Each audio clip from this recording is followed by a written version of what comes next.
Adapun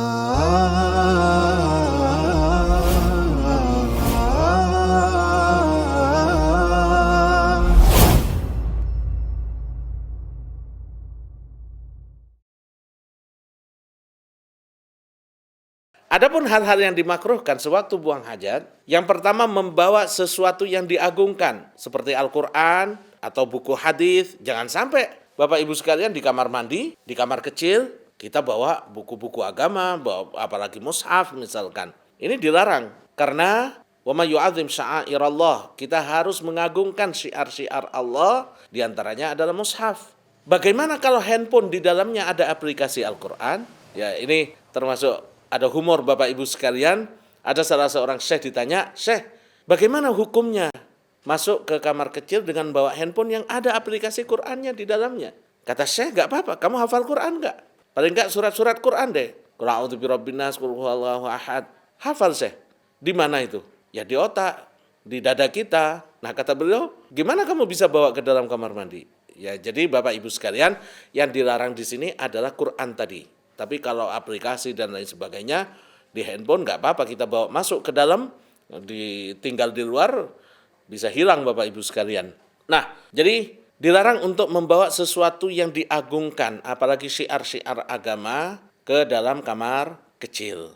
Rasulullah Shallallahu Alaihi Wasallam dalam hadis Anas ibnu Malik radhiyallahu anhu, "Idza dakhala al-khala naza'a khatamahu." Rasulullah kalau masuk ke kamar kecil, maka beliau akan melepas cincinnya. Karena di cincin itu tertulis Muhammadun Rasulullah. Ada kalimat Muhammad Rasulullah, maka beliau lepas. Nah ini juga Bapak Ibu sekalian ya, yang kita harus hati-hati. Sekarang ada baju, ada kaos, di situ ada tulisan La ilaha illallah Muhammadur Rasulullah misalkan. Ini tidak selamanya mendatangkan kebaikan Bapak Ibu sekalian. Jangan sampai ada tulisan La ilaha illallah di baju kita masuk ke kamar kecil.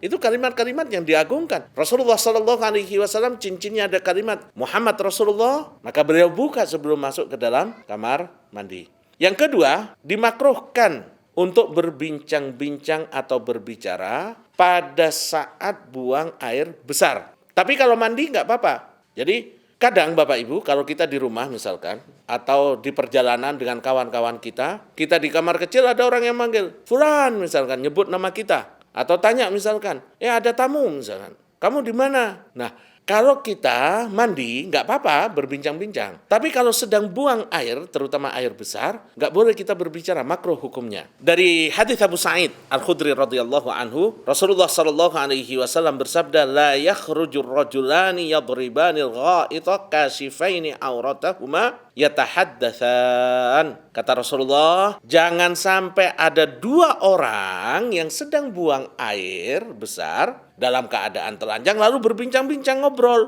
di WC umum misalkan, mohon maaf, lalu ngobrol, dia lagi buang air besar. Ini tidak boleh. Ada orang yang manggil dan lain sebagainya. Keluarga kita harus pahamkan Bapak Ibu, kadang kita di kamar mandi sedang buang air besar, lalu ada yang manggil anak kita atau istri kita. Kalau sedang buang air besar, makruh untuk berbicara. Tapi kalau mandi nggak apa-apa. Fa innallaha azza wa jalla yamqutu ala dzalika. Kenapa dilarang untuk berbincang-bincang? Karena Allah membenci hal tersebut. Yang ketiga yang dimakruhkan, buang hajat di air yang tergenang. Rasulullah sallallahu alaihi wasallam naha ayyubala fil ma'ir raqid. Rasulullah sallallahu alaihi wasallam beliau melarang untuk kencing di air yang tergenang. Jalan dan tempat bernaung manusia, buang air kecil maupun besar di tempat orang biasa bernaung. Ketika perjalanan misalkan orang sering berhenti di bawah pohon yang rindang misalkan, lalu dia buang hajat di situ. Ini dimakruhkan Bapak Ibu sekalian. Rasulullah Shallallahu Alaihi Wasallam bersabda, "Ittaqul la'anain." Hendaknya kalian menjauhi orang yang dilaknat. Siapa itu? Para sahabat bertanya, qalu wa man la'anan ya Rasulullah? Siapakah dua golongan yang terlaknat itu? Kata beliau, alladzi yatakhalla fi tariqin nas au fi dhillihim. Orang yang terlaknat itu, orang yang dicaci oleh manusia itu adalah mereka yang buang hajatnya di jalan. Jadi, misalkan ada satu tempat, tegalan atau sawah, orang biasa lalu lalang di situ, terus buang hajat di situ. Ini tidak boleh, makruh. Atau di tempat bernaungnya manusia. Tadi tempat kumpul orang, kalau orang perjalanan musafir misalkan capek, panas, berhenti di bawah pohon yang besar, ya, ini dilarang. Kemudian dilarang juga untuk buang hajat di bawah pohon yang berbuah. Di bawah pohon yang berbuah, sebagaimana hadis yang diriwayatkan oleh Imam At-Tabrani, bahwasanya Rasulullah SAW melarang tahtal asjaril muthmirah. Rasulullah melarang buang hajat di bawah pohon yang berbuah.